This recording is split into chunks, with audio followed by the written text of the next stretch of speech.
아버지 사랑합니다. 아버지 경배합니다. 아버지 채워주소서 당신의 사랑으로. 다시 한번 아버지 사랑합니다. 아버지 사랑합니다. 아버지 경배합니다. 아버지 채워주소서 당신의 사랑으로. 예수님 사랑합니다. 예수님 사랑합니다. 예수님 경배합니다. 예수님 채워주소서 당신의 사랑으로. 성령님 사랑합니다. 성령님 사랑합니다. 성령님 사랑합니다. 성령님 사랑합니다. 성령님 채워주소서 당신의 사랑으로. 예수님 사랑합니다. 예수님 사랑합니다. 예수님 경배합니다. 예수님 경배합니다. 예수님 채워주소서 당신의 사랑으로.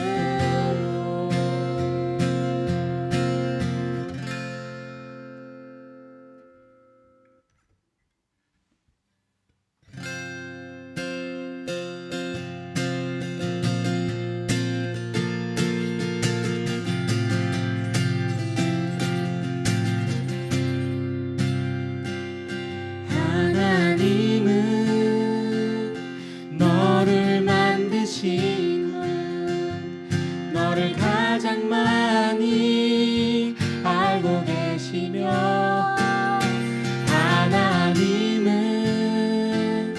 너를 만드신 분, 너를 가장 깊이 이해하신단다. 하나님은 너를 지키시는 분, 너를 절대 포기하지 않으며, 하나님은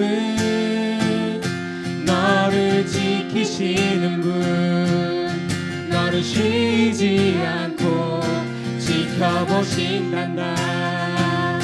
그의 생각 셀 수 없고 그의 자비 무궁하며 그의 성실 날마다 새롭고 그의 사랑 끝이 없단다. 하나님은 너를 원하시는 분, 이 세상 그 무엇 그 누구보다. 하나님은 너를 원하시는 분, 너와 같이 있고 싶어 하신단다. 하나님은 너를 인도하는 분, 광야에서도 폭풍 중에도. 하나님은 너를 인도하는 분, 푸른 초장으로 인도하신단다.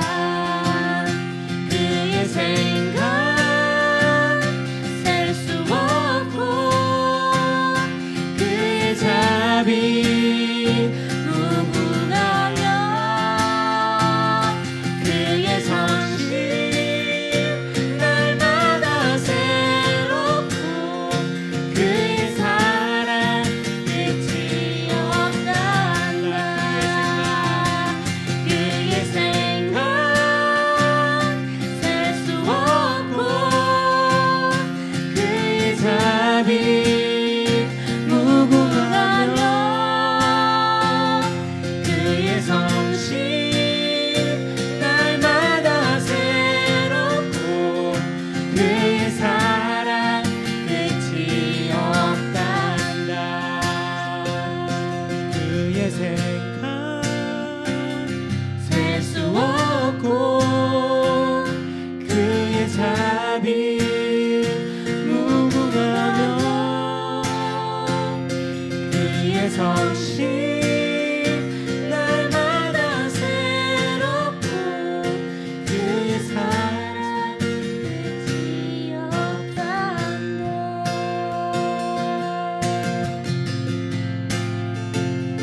그의 사랑 끝이 없단다.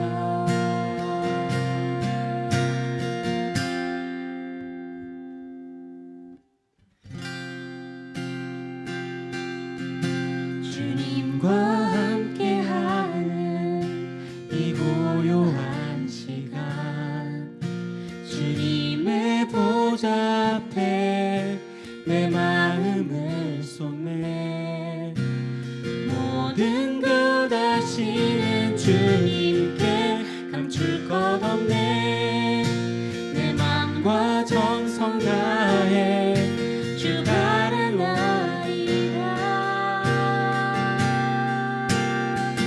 온 마음 다해 사랑합니다. 온 마음 다해 주 알기 원하네. 내 모든 삶 당신 것이 주만 섬기리. 온 마음 다해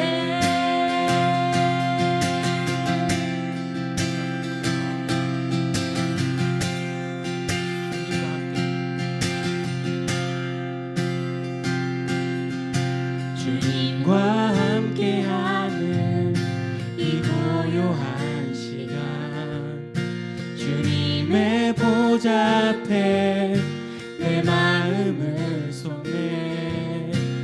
모든 것 아시는 주님께 감출 것 없네. 내 맘과 정성 다해 주 바라나이다. 온 마음 다해 사랑합니다. 온 마음 다해 주 알길 원하네. 내 모든 삶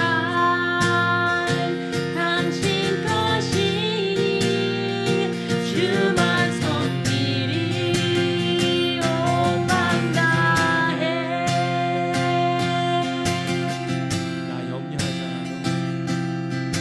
나 염려하잖아도 내 쓸 것 아시니. 나 오직 주의 얼굴 구하게 하소서. 나 이해할 수 없을 때라도 감사하며 날마다 순종하며 주 따르오리라. 온 마음 다해 사랑합니다. 온 마음 다해 주 알기 원하네. 주 알기 원하네.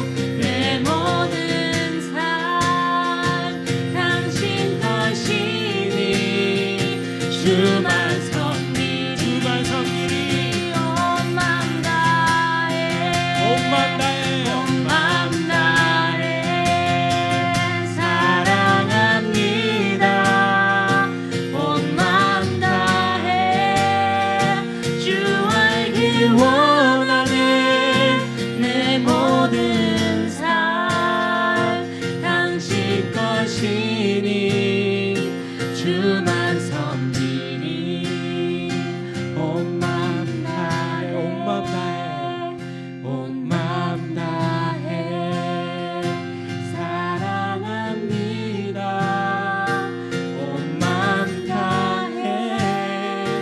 주 알기 원하네.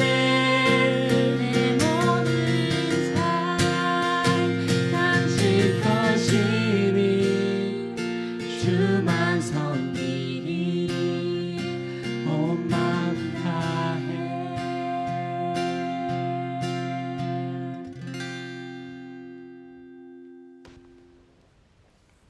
사랑이 많고 자비로우신 하나님 아버지, 주께서 허락하신 거룩한 주일날 저희의 모든 영광과 경배를 주님께 바칩니다.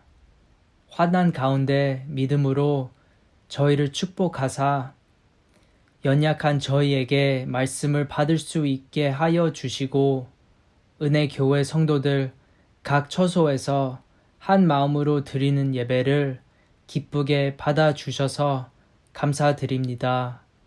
저희 은혜교회 성도들과 성전에 모여 예배 드리지 못한 지 8주가 되었습니다. 저희가 성전에 함께 모여 예배 드리던 평범한 일상이 얼마나 큰 은혜였는지 다시 깨닫게 하시니 또한 감사드립니다.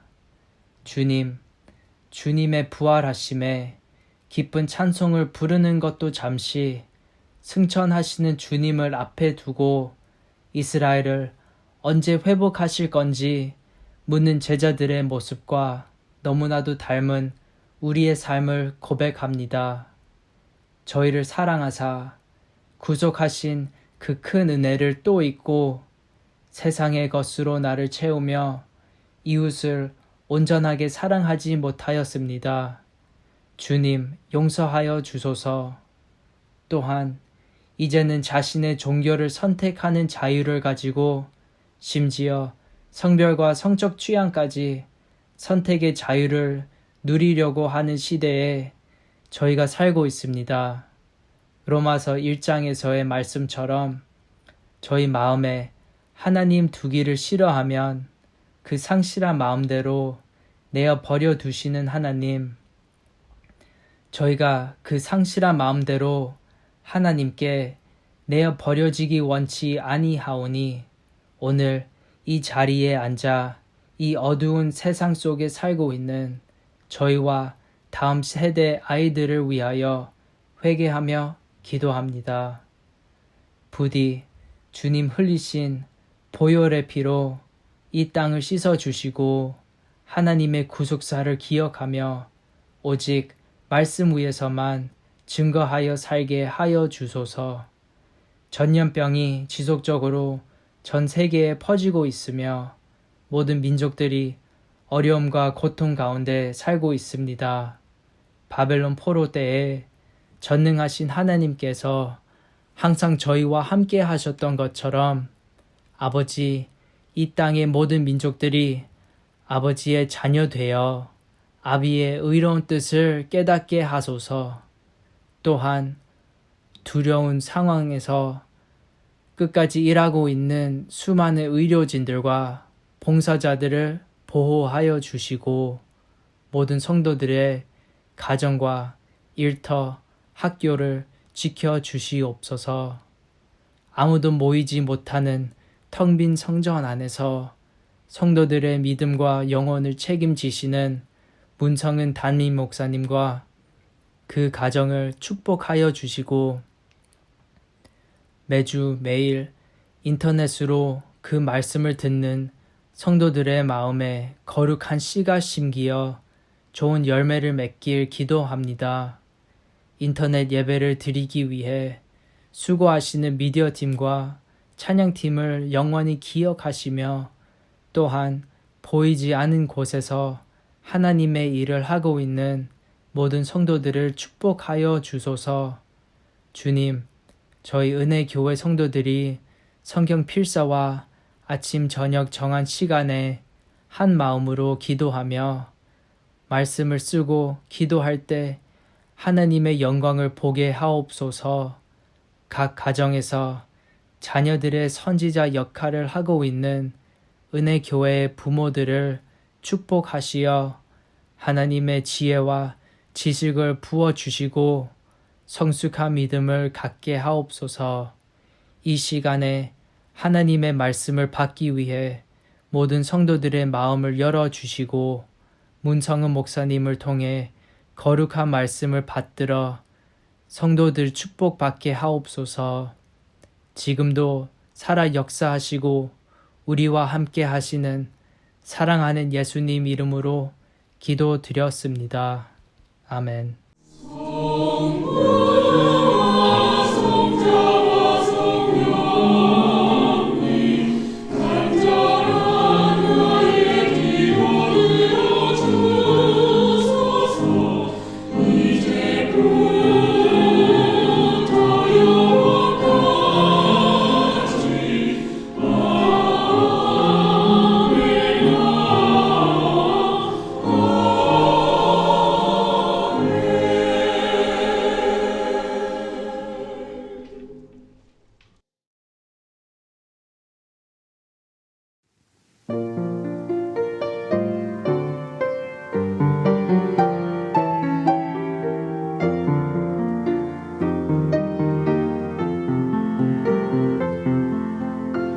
주님을 의지하며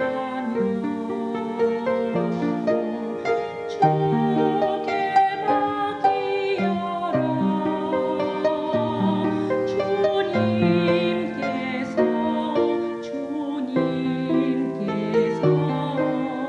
너의 곁에 계시니 주님을 주께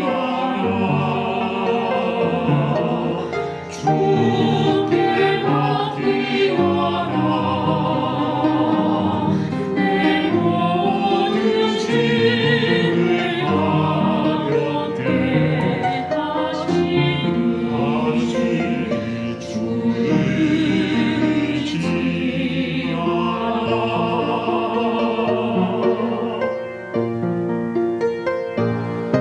내 맘의 시험과 무거운 죄 주 예수 앞에 모두 아뢰라. 나의 능력 되신 주 영원히 찬양해. 주께 맡기어라. 주께 맡기어라. 주 너를 지켜주시니 주를 의지하라.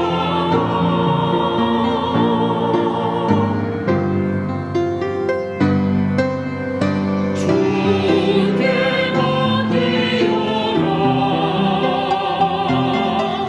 주께 맡기어라. 주 너를 지켜주시니 주를 의지하라. 주 너를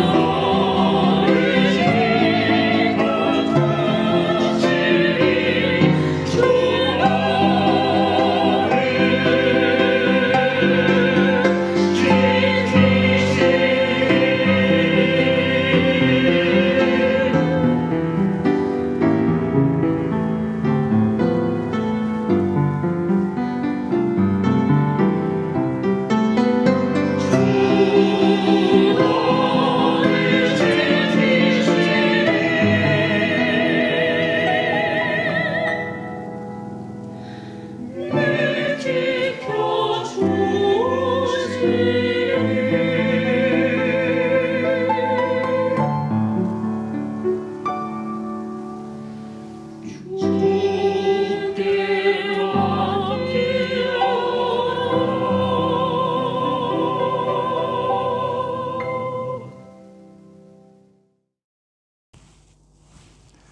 사랑하는 성도 여러분, 우리 오늘이 온라인 예배를 시작한 지 벌써 8주째입니다. 그런데 정말 하나님이 우리 기도를 들으시고 우리에게 귀한 기도 응답을 주셨습니다. 우리 교회가 위치해 있는 헤센주에서는 5월 1일부터 교회에서 예배 드리는 것을 허락했습니다. 그런데 아직도 저희가 함께 모여서 예배 드리지 않고 있는 이유는 교회 안에서 좀 준비해야 될 것들이 있어서 성도님들 오시기 전에 성도님들이 어디 앉아서 예배를 드려야 되는지 교회 안에서도 이 안전거리 1.5m를 유지해야 돼서 우리 운영위원들이 지금 회의를 하면서 우리 성도님들과 함께 예배 드릴 준비를 하고 있습니다. 우리가 준비만 제대로 되면 성도님들에게 바로 알려드리고 우리 교회에서 함께 공예배 드리는 날 우리가 기대해 보도록 하겠습니다. 그때까지 우리 계속 구시 기도 캠페인과 그리고 성경 필사 캠페인 계속 진행되니까 우리 성도님들 그렇게 좀 기억해 주시고요. 그리고 아침 우리 매일 묵상도 월요일부터 금요일 아침 7시에 제가 우리 전체 카톡방에 링크를 올려드리도록 하겠습니다. 오늘은 제가 좀 중요한 광고를 하나 드리려고 합니다. 우리 교회 지체들 가운데 이 코로나 사태로 인해서 경제적으로 힘들어 하시는 분들이 제법 많이 있습니다. 그래서 제가 우리 교회 안에 특별 구제 헌금을 좀 하려고 합니다. 성도님들을 좀 필요한 분들을 저희가 먼저 좀 도와드리고 싶은 마음이 제게 있어서 우리 지난주에 우리 함께 예배를 드리던 교회 젊은 청년 중에 한 분이 경제적으로 많이 어려우셔서 아예 한국으로 들어가시는 경우가 있었습니다. 그런 분들을 볼 때 제가 미리미리 도와드리지 못하고 함께 짐들을 들어주지 못한 게 제가 너무 미안하고 그래서 구제헌금을 해서 우리 성도님들 가운데 어려움 가운데 있는 분들을 좀 도와야 되겠다라는 감동이 제게 있었습니다. 헌금을 구제헌금으로 해주셔도 감사하고요. 또 우리 성도님들 중에서는 이름이 드러나지 않고 뒤에서 하려는 분들이 있어서 혹시 그런 분들이 있으면 제 개인 카톡으로 연락을 주시면 제가 따로 연락을 드리도록 하겠습니다. 그래서 교회 안에, 지체 안에 힘든 분들을 우리가 함께 도울 수 있으면 너무너무 좋겠습니다.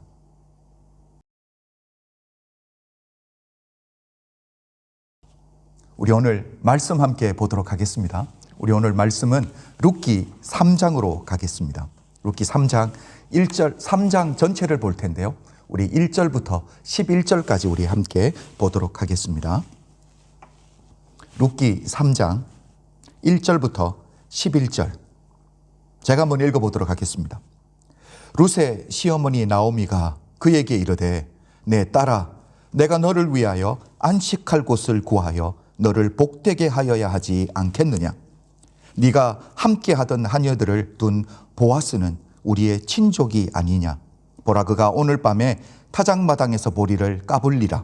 그런즉 너는 목욕하고 기름을 바르고 의복을 입고 타작마당에 내려가서 그 사람이 먹고 마시기를 다 하기까지 그에게 보이지 말고 그가 누울 때에 너는 그가 눕는 곳을 알았다가 들어가서 그의 발치 이불을 들고 거기 누우라.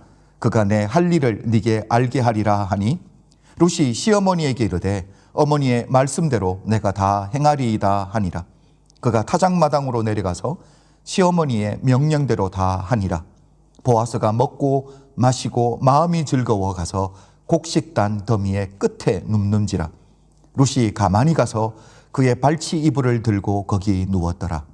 밤중에 그가 놀라 몸을 돌이켜 본즉 한 여인이 자기 발치에 누워 있는지라. 이르되 네가 누구냐 하니 대답하되 나는 당신의 여종 룻이오니 당신의 옷자락을 펴 당신의 여종을 덮으소서. 이는 당신이 기업을 물을 자가 됨이니이다 하니 그가 이르되 내 딸아 여호와께서 네게 복주기를 원하노라. 네가 가난하건 부하건 젊은 자를 따르지 아니하였으니 네가 베푼 인애가 처음보다 나중이 더하도다. 아멘. 에이브러함 메슬로라는 심리학 교수가 있습니다. 브랜다이스 대학의 교수님이셨죠. 이 교수님이 이 인간의 욕구는 가장 기본적인 욕구부터 단계별로 올라가서 가장 고상한 욕구까지 단계 이론을 펼쳤습니다. 그러니까 인간의 이 욕구가 있는데 5가지 단계가 있다라고 이야기를 했습니다. 여러분 지금 화면에 그 피라미드가 나오겠죠? 가장 아래에 있는 게 인간의 가장 기본적인 욕구를 이야기합니다. physiological, 그러니까 생리적인 욕구입니다. 사람이 먹고 마시고 자고 하는 가장 기본적인 욕구를 말하는 거죠. 그런데 우리 인간은 이 욕구가 채워진다고 만족이 되지 않거든요. 다음 단계의 욕구가 또 있습니다. 두 번째가 뭐냐면 safety, 안전의 욕구입니다. 내가 얻은 재산을 어떻게 하면 안전하게 지킬 수 있을까? 건강을 어떻게 하면 안전하게 지킬 수 있을까? 내 직업을 어떻게 하면 안전하게 지킬 수 있을까? 이게 두 번째 욕구라는 거예요. 이 욕구가 채워진다고 사람은 만족하지 않습니다. 세 번째 단계가 또 있습니다. 세 번째는 belonging, 내가 어딘가에 소속되고 싶은 욕구가 다 있습니다. 가족의 일원으로서의 소속감, 또는 사회의 일원으로서의 소속감, 아니면 신앙 공동체 안에서의 일원으로서의 소속감, 이걸 누리고 싶어 합니다. 사람은 이 정도에서도 만족하지 않습니다. 조금 더 고귀한 것을 요구하게 되는데, 네 번째는 자존의 욕구입니다. self-esteem 할 때 esteem이에요.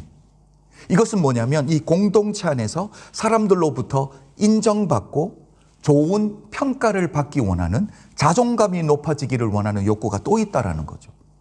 그리고 마지막 가장 고귀한 인간의 욕구가 뭐냐면 자아 실현의 욕구입니다. 스스로의 문제를 해결합니다. 그리고 사람들이 가지고 있는 편견을 해소해내는 삶의 열매를 거두는 거죠.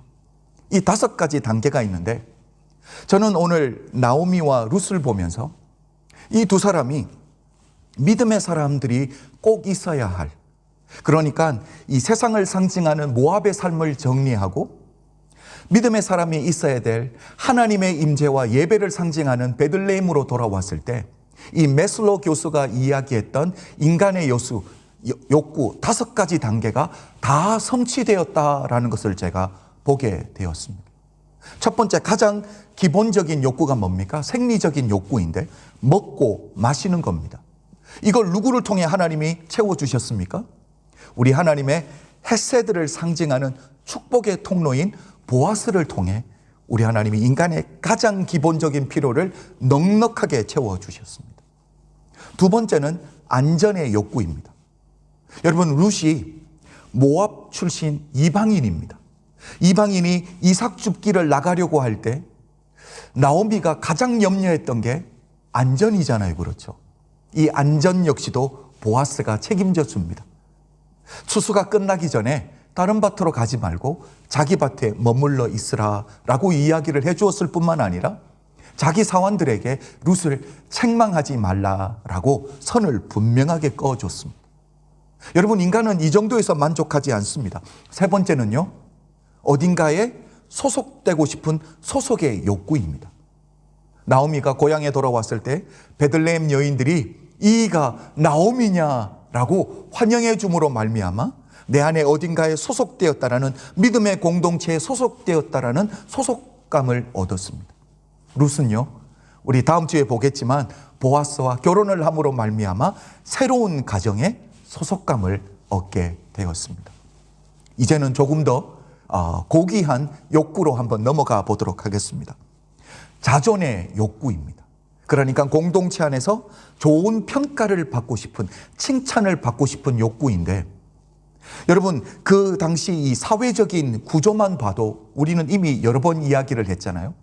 이방 사람은 인간의 이 기본적인 인권을 보장받을 수 없는데 룻이 그 사회 베들레헴에서 가장 유력한 자인 보아스에게 인정을 받습니다. 네가 시어머니를 잘 복양한 건 내가 안다. 오늘 본문을 보면 네가 현숙한 여인이라는 것 우리 모든 사람이 다 알고 있다라고 칭찬을 해줌으로 말미암아 자존감이 다시 한번 회복되는 은총을 받아 누리게 됩니다. 그리고 마지막은 자아 실현입니다. 스스로의 문제를 해결해 나가는 거죠. 여러분, 나오미와 룻이 고향에 돌아왔을 때 그 사회에서 가장 밑바닥 인생들이 했던 이삭 줍기를 합니다. 그러나 하찮게 여기지 않았어요. 최선을 다했습니다. 성실하게 일했습니다. 그래서 내가 먹고 사는 내 인생의 문제를 스스로 해결해 나가는 거예요. 그래서 사람들이 이방인에 대해서 편견을 가지고 있는데 내가 열심히 살고 내 문제를 스스로 해결함으로 말미암아 사람들이 가지고 있는 편견을 해소함으로 말미암아 자아 실현을 해나가는 인간의 욕구도 다 만족을 시켰다라는 거죠. 여러분, 저는 이 부분을 묵상하다가 룻이 어떻게 이런 복을 하나님으로부터 받아 누릴 수 있었을까라는 질문을 하게 되었습니다. 그러면서 제가 룻의 삶을 보니까 여러분, 나오미가 타지에서 남편 잃었습니다. 두 아들 다 잃었습니다. 여러분, 그 마음이 얼마나 비통함에 빠졌겠습니까? 그런데 그 가운데 있을 때 소식이 베들레헴으로부터 들려옵니다. 하나님이 당신의 백성을 돌아보셨다라는 소식을 듣고 빈털터리 빈손으로 베들레헴으로 돌아가는 시어머니에 향해서 긍휼히 여기는 마음을 품었습니다. 시어머니를 향해 긍휼히 여기는 그 마음 때문에 그게 원동력이 되어 고향을 등지고 내게 있어서 낯선 땅인 베들레헴의 시어머니와 함께 오게 되는 그런 은총을 베풀게 되죠. 여러분, 룻이 이렇게 내 연약한 주변의 이웃, 시어머니에게 긍휼을 베풀 때, 헷세드를 베풀 때 우리 하나님이 그걸 기억하셨다가 룻에게 두 가지 축복을 베풀었습니다. 첫 번째는 제가 앞에서도 말씀드린 인간의 육적인 축복이에요. 인간의 기본적인 욕구 5가지를 하나님이 넉넉하게 채워주셨습니다. 그리고 두 번째 복은요, 영적인 축복입니다. 여러분, 룻이 시어머니를 따라올 때 어떤 청사진을 가지고 따라온 게 아니에요. 그냥 시어머니를 섬기겠다라는 그 마음 하나로 베들레헴 삶이 시작되었던 것 뿐인데, 우리 하나님이 룻에게 어떤 영적인 축복을 주시냐면 룻의 계보를 통해 하나님의 마음에 합한 다윗 왕이 태어나게 하십니다. 그리고 결국은요, 이 땅에 메시아로 오시는 예수 그리스도의 계보의 주인공으로 우리 하나님이 우뚝 세워주시더라는 것. 여러분, 저는 이 말씀을 묵상하다가 제가 이 말씀을 붙들었습니다. 하나님, 우리 은혜교회 모든 성도님들이 이 두 가지 복을 받아 누리게 하여 주시옵소서. 우리가 이미 값없이 하나님의 헷세드를 받아 누렸는데 이제는 우리 사랑하는 성도님들이 이 헷세드의 통로가 되어 하나님의 은혜를 흘려보낼 때에 우리 하나님이 채워주시는 이 두 가지 복, 인간의 육적인 복, 그러니까 인간의 기본적인 욕구 5가지를 하나님이 넉넉하게 채우실 뿐만 아니라 영적인 축복, 우리 주님이 다시 오시는 그 길을 예비하고 준비하는 우리 은혜교회 성도님들, 우리 은혜교회가 되기를 주님의 이름으로 축복합니다. 저는 이 시간 시 하나를 소개해 드리고 싶습니다. 옆에 같이 뜰 텐데 여러분 눈으로 보시고 귀로 한번 들어보십시오. 도종환 시인의 단풍 드는 날이라는 시입니다. 버려야 할 것이 무엇인지 아는 순간부터 나무는 가장 아름답게 불탄다. 제 삶의 이유였던 것, 제 몸의 전부였던 것 아낌없이 버리기로 결심하면서 나무는 생의 절정에 선다.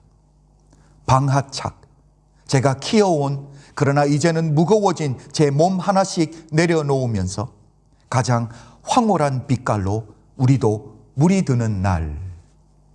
여러분, 여기서 말하는 방하착이라는 것은 스스로, 자기 스스로 아래로 떨어뜨린다라는 의미입니다. 우리 신앙적인 표현으로 하면 자기 내려놓음이라고 표현을 할 수 있겠죠.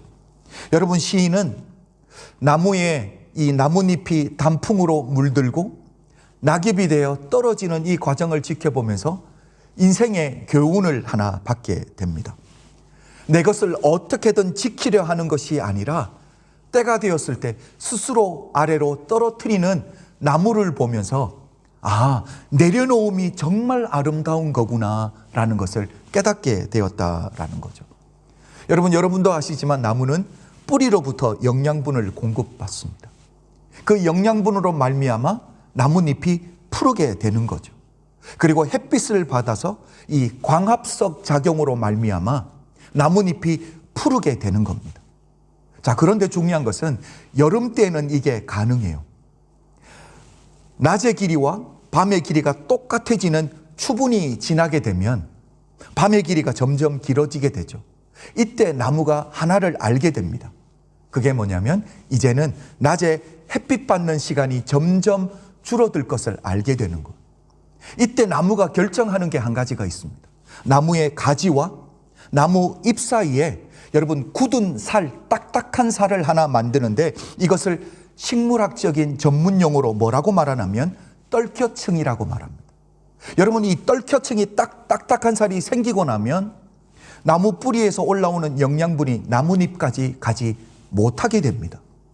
자, 그럼에도 불구하고 낮에 햇빛으로 말미암아 엽록소는 나뭇잎이 저장하게 되는데 그 엽록소 푸르게 하는 것을 나무가지로 흘려보내야 되는데 그걸 흘려보내지 못하는 거예요. 떨켜층 때문에.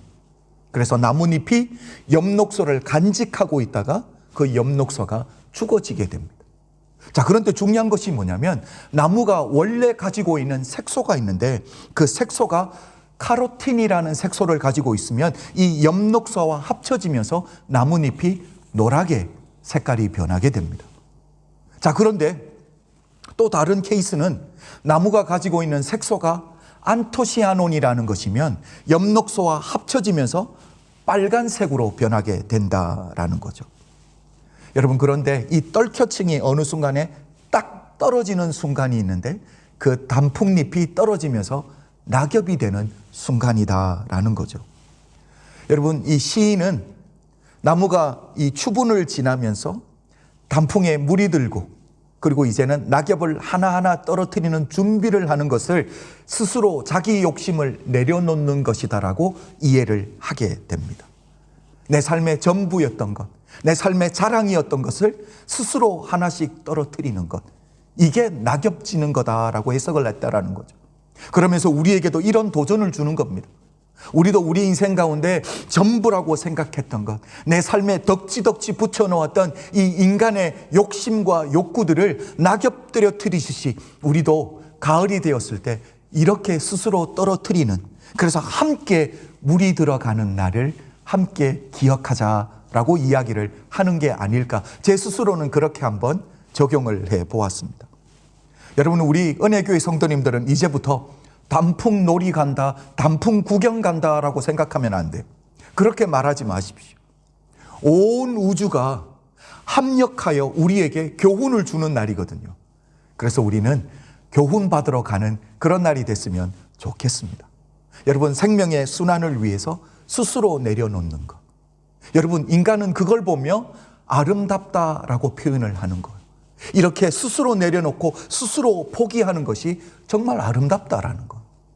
여러분, 저는 여기서 내려놓음이라는 단어를 묵상하다가 오늘 본문에서 나오미가 바로 이런 삶을 살고 있구나.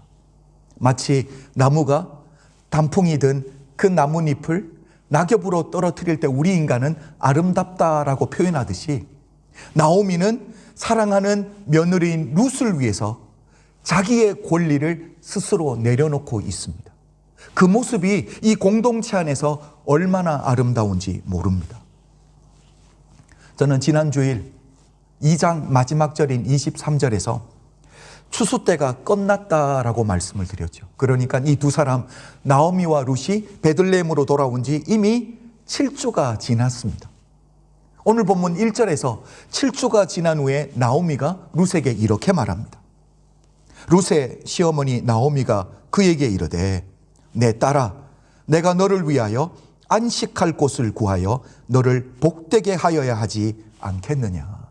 여러분, 나오미의 호칭이 뭡니까? 내 딸아입니다. 여러분, 며느리가 아니에요. 마치 사랑하는 딸을 내가 챙기듯이 나오미는 룻을 그렇게 챙기고 있습니다. 여러분, 이 자체가 바로 헤세드라는 거예요. 그렇잖아요?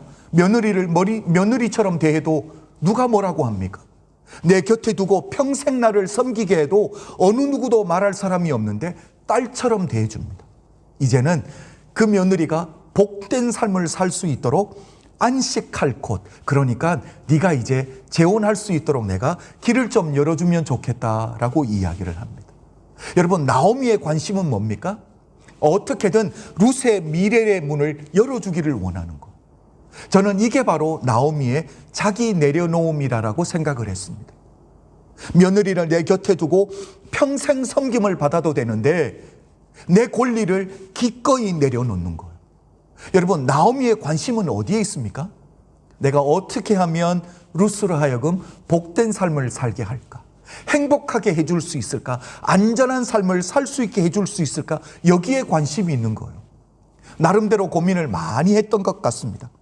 그러면서 가장 좋은 경우의 수를 생각한 게 뭐냐면, 그래도 유력한 자인 보아스와 어떻게든 연결시켜주면 좋겠다라는 마음이 들었던 것 같습니다.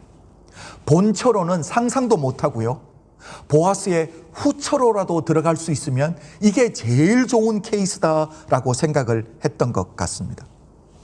여러분, 나오미는 자기 중심적인 생각이 아니에요. 어떻게 해서든 내 미래를 룻이 책임져 주겠지, 이런 게 아닙니다. 짐이 되지 않기 위해서 어떻게 하면 룻이 행복할 수 있을까? 룻의 입장에 서서 생각하고 고려하고 이야기를 하고 있는 거죠. 그래서 나오미가 제안하는 게 뭡니까? 오늘 저녁에 타작마당에 가서 보아스를 찾아가라라는 것. 그리고 보아스에게 몸을 한번 온전히 맡겨보라라는 거죠. 혹시 보아스가 너를 받아들일지 말지 한번 보자라고 제안을 합니다. 그러면서 제안했던 게 3절입니다. 우리 한번 볼까요? 그런즉 너는 목욕하고 기름을 바르고 의복을 입고 타작마당에 내려가서 그 사람이 먹고 마시기를 다 하기까지는 그에게 보이지 말고. 여러분, 성경에서 이 세 가지가 함께 나올 때가 있습니다. 목욕하고 기름을 바르고 의복을 입다라는 이 세 가지가 함께 나올 땐 두 가지 의미예요. 뭔가 새로운 것을 시작한다라는 의미도 있고요, 두 번째는 결혼을 준비한다라는 의미도 있습니다. 그러니까 지금 나오미는 뭘 하는 겁니까? 오늘 저녁에라도 보아스가 너를 받아들이기만 하면 나는 너를 시집 보낼 준비가 되었다라는 의미거든요. 여러분, 한번 생각해 봅시다. 왜 나오미가 보아스와 룻을 어떻게든 연결시켜 주려고 하고 있을까요? 오늘 본문에서는 나오미 입에서는 이 보아스가 기업 물을 자라는 이야기를 하지 않습니다. 지금 이게 어떤 의미냐면, 보아스와 룻을 연결시켜 주려고 하는 이유는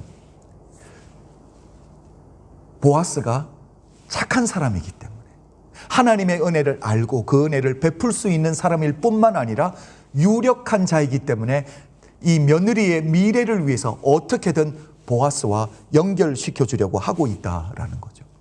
근데 왜 하필이면 밤에 보냈을까라는 거예요. 여러분, 이 모든 것은 룻을 위한 나오미의 배려입니다.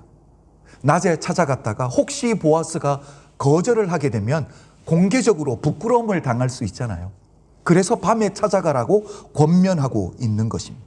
이 모든 게 룻을 향한 나오미의 배려예요. 그래서 스스로 앞장서는 것도 아니거든요. 자기가 나서서 보아스와 룻을 연결시켜 주려고 애를 쓰지 않습니다. 혹시 이렇게 했을 때 보아스에게 자기까지 책임져야 된다라는 부담감이 생기면 이 룻의 앞일에 어려움이 생길 수 있으니까 스스로 빠지는 것. 여러분, 이게 바로 자기 내려놓음이라는 거예요. 어떻게 해서든 며느리가 잘 되게 하고 며느리가 행복하게 살 수 있는 것을 열어주기 위해서 스스로 자기를 내려놓고 포기하고 있다라는 사실입니다. 여러분, 7절을 한번 보겠습니다. 이제 어떤 일이 벌어지는지. 보아스가 먹고 마시고 마음이 즐거워 가서 곡식단 더미의 끝에 눕는지라 룻이 가만히 가서 그의 발치 이불을 들고 거기 누웠더라. 여러분, 지금 보아스가 어디에 누웠다라고 이야기를 합니까? 그렇죠. 곡식단 중간이 아니에요. 사람들이 많이 누워 있는데 함께 누워 있는 것이 아니라 곡식단 끝에 가서 누워 있습니다. 마치 룻이 어느 누구도 알아보지 못하게 몰래 이 보아스를 찾아오는 것을 보아스가 마치 알고 이렇게 해주는 것처럼. 그러니까 지금 보아스가 누워 있는 곳이 어디냐면, 룻이 다른 사람들의 이 눈치 보지 않고 다른 사람들에게 들키지 않고 보아스에게 몰래 찾아가서 보아스의 마음을 떠볼 수 있는 곳에 와서 누워 있다라는 것. 여러분, 이게 우연으로 보이세요? 저는 이걸 우연으로 보지 않았습니다. 여러분, 룻기가 지금 강조하는 게 뭐냐면 우리의 평범한 일상 속에 우리 하나님이 보이지 않게 무대 뒤에서 우리에게 은혜를 베푸는 이게 핵심 내용이잖아요. 어떻게든 보아스와 룻을 연결시켜주기 위해서 우리 하나님은 보이지 않는 무대 뒤에서 지금 얼마나 열심히 일을 하고 계신지 모른다라는 거죠. 우리 하나님의 일하심을 볼 수 있어야 됩니다. 여러분, 보아스가 즐겁게 먹고 마신 후에 이불을 덮고 잠에 들었습니다. 그런데 잠을 자다 보니까 느낌이 이상했습니다. 이불 안에 또 다른 사람이 있다는 것을 깨닫게 된 것. 그래서 9절에서 이렇게 말합니다. 이르되 네가 누구냐 하니 대답하되 나는 당신의 여종 루시오니 당신의 옷자락을 펴 당신의 여종을 덮으소서. 이는 당신이 기업을 물을 자가 됨이니이다 하니. 여러분, 룻의 이 말, 당신의 옷자락을 펴 당신의 여종을 덮으소서, 이게 그 당시에 프로포즈했던 표현인 것 같아요. 우리는 이해할 수 없지만 여러분, 아담도 똑같지 않습니까? 하나님이 하와를 자기 앞에 처음으로 인도해 올 때 얼마나 아름다웠으면 아름답습니다라는 고백을 어떻게 합니까? 내 뼈 중에 뼈요 살 중에 살이라. 오늘날은 우리 이렇게 표현하지 않잖아요. 그런데 그 당시에는 그게 최고의 프로포즈였던 것 같습니다. 룻이 어떻게 합니까? 자기를 보아스에게 온전히 맡기고 있습니다. 나를 좀 받아주십시오라고 하고 있습니다. 그런데 여기서 우리는 결코 놓쳐서는 안 되는 게 있습니다. 룻이 프로포즈를 하는 이유를 정확하게 밝혔습니다. 내가 외롭고 내가 힘들어서가 아니에요. 이걸 통해서 보아스와 결혼함으로 말미암아 신분 상승을 꾀하기 때문에 아니에요. 뭐 때문이라고 말하고 있습니까? 이는 당신이 기업을 물을 자가 됨이니이다. 여러분, 나오미는 룻에게 보아스를 찾아가라고 이야기했을 때 기업 물을 자에 대한 이야기를 했습니까? 안 했습니까? 하지 않았습니다.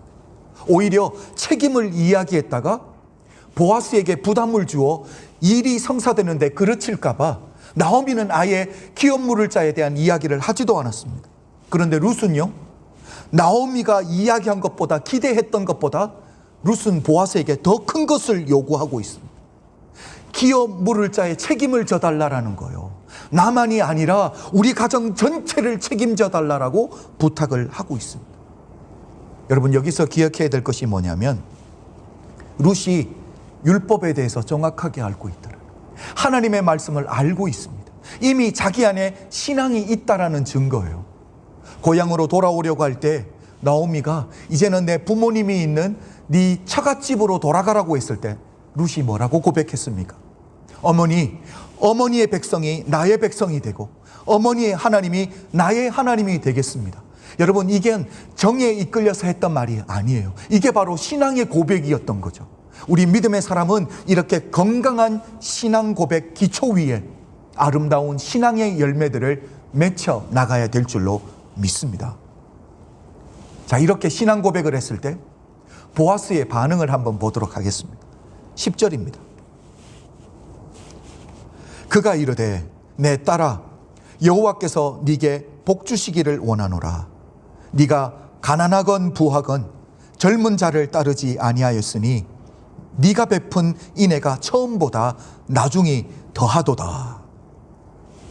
여러분, 이걸 통해서 저희는 보아스와 룻의 나이의 차이가 제법 있다라는 것을 보게 됩니다. 보아스의 호칭이 뭐예요? 내 딸아. 그 정도 나이 갭이 있다라는 의미고요. 그리고 했던 말이 뭡니까? 네가 젊은 자를 따라가지 않고 내게 왔다라는 것은 나는 나이가 많다라는 것을 암시하는 거잖아요.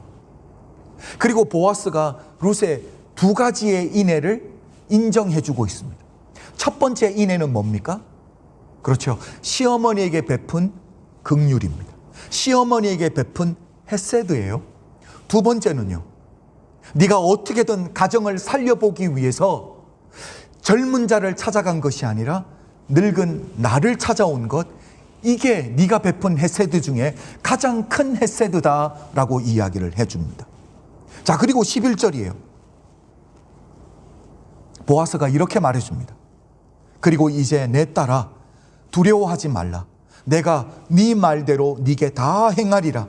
네가 현숙한 여인인 줄을 나의 성읍 백성이 다 아느니라. 여러분, 지금 룻이 현숙한 여인이라는 사실을 베들레헴 주민들이 다 알고 있다라는 거예요. 저는 룻기 강해를 시작하는 첫날에 오프닝을 하면서 이렇게 말씀을 드렸습니다. 유대인들의 성경 순서는 우리가 가지고 있는 성경 순서와 좀 다르다라고 말씀을 드렸죠. 여러분, 잠언 다음에 룻기가 나옵니다. 잠언 마지막적인 31절 마지막 부분을 보면 현숙한 여인에 대한 이야기가 나옵니다. 여러분, 유대인들이 잠언을 묵상하면서 마지막 31절을 읽을 때 어떤 마음이 들었겠습니까? 이런 현숙한 여인이, 성경적으로 현숙한 여인은 누구일까라는 질문을 가지고 잠언서가 끝났는데 그 다음에 뭐가 나옵니까? 룻기가 나오는 거예요. 그러면서 깨닫는 거죠. 아, 룻이 성경에서 인정하는 현숙한 여인이구나. 여러분, 성경에서 룻을 현숙한 여인으로 인정해 준 이유가 뭡니까? 근본적인 이유가 뭐예요? 헤세드를 베푸는 자를 현숙한 자다라고 했습니다. 저는 우리 은혜교회 모든 분들이 이런 인정을 받을 수 있기를 주님의 이름으로 축복합니다. 그러기 위해서는 이미 받은 하나님의 헤세드를 우리가 축복의 통로가 되어 흘려보내기만 하면 우리 모두가 다 현숙한 사람으로 인정받을 수 있다라는 사실입니다. 우리 모두 주님이 인정하는 현숙한 사람들이 되시기를 주님의 이름으로 축복합니다. 저는 이런 생각을 한번 해보게 되었습니다. 룻이 이런 모든 이야기들을 보아스와 나누고 집으로 돌아오면서 어떤 생각이 들었을까요? 내가 너무 큰 부담감을 준 것 아닌가? 내가 오늘 미리 이야기도 하지 않고 너무 뻔뻔하게 다가갔던 건 아닐까라는 염려가 있었을 거예요.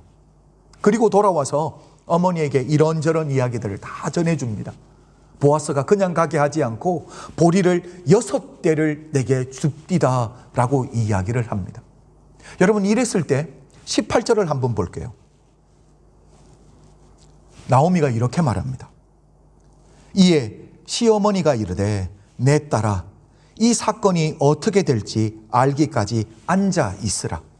그 사람이 오늘 이 일을 성취하기 전에는 쉬지 아니하리라 하니라. 여러분, 나오미가 뭐라고 말해요? 이 일이 다 성취될 때까지 우리는 그냥 앉아 있자. 무슨 뜻입니까? 우리가 해야 될 것 충분히 했다라는 사실이에요. 여러분, 이게 너무너무 중요합니다. 하나님이 우리에게 베풀어 주시는 은혜는 분명히 있습니다. 그러나 그것만 기다리고 있을 수 있을 게 아니에요. 믿음의 사람이 뭘 해야 됩니까? 우리 인간이 해야 되는 인간의 부분은 최선을 다해야 되는 거예요. 그리고 하나님이 베풀어 주실 은혜는 하나님이 행할 수 있도록 또 인내하며 기다림이 있어야 되겠죠. 우리 은혜교회 성도 한 분 한 분은 당연히 하나님이 행하실 일들이 있지만 우리 인간이 해야 될 부분은 최선을 다해서 성실하게 룻처럼 감당해낼 수 있는 믿음의 사람이 되어야 될 줄로 믿습니다. 여러분, 이렇게 나오미의 말을 들어보면 보아스가 어떤 사람인지 금방 알 수 있죠. 뭐라고 말합니까? 이 사람이 오늘 이 일을 성취하기 전에는 쉬지 아니하리라. 나오미가 알고 있는 보아스는 어떤 사람입니까? 내가 하겠다라고 했던 그 말을 삶에서 행동으로 실천해내는 언행이 일치하는 사람이라는 걸 아는 거. 책임감이 있는 사람이라는 걸 아는 거.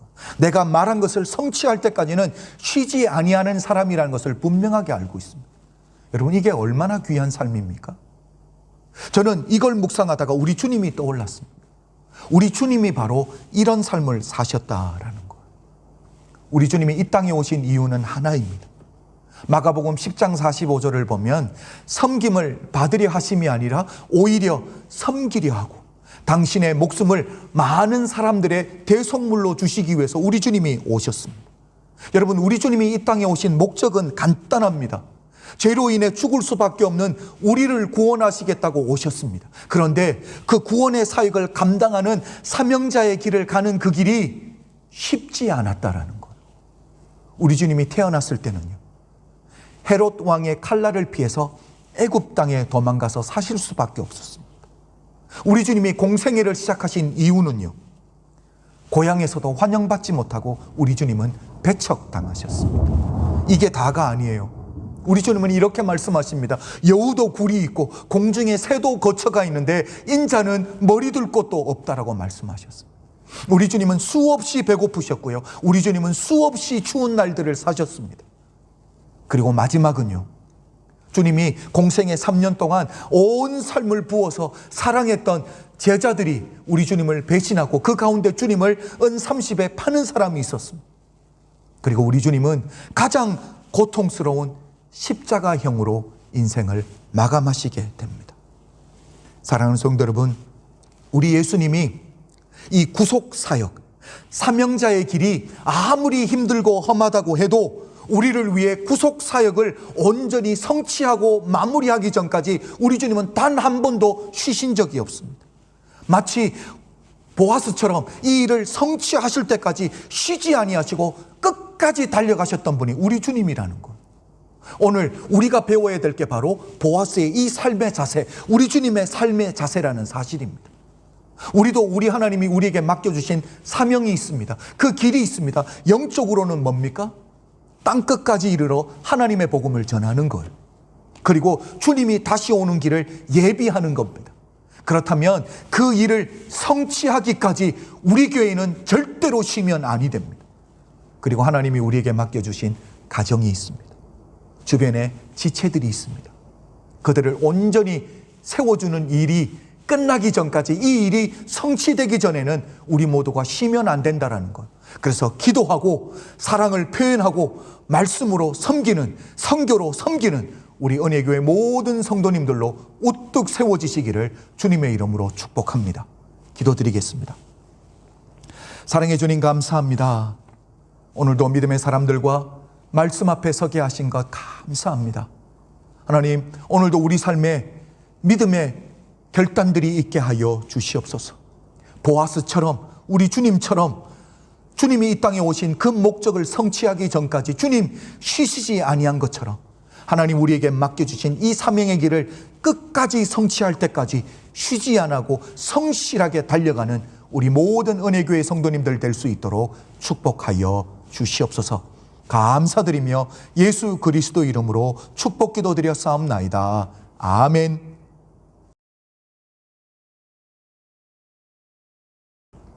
우리 기도드리도록 하겠습니다. 아버지 하나님 감사합니다.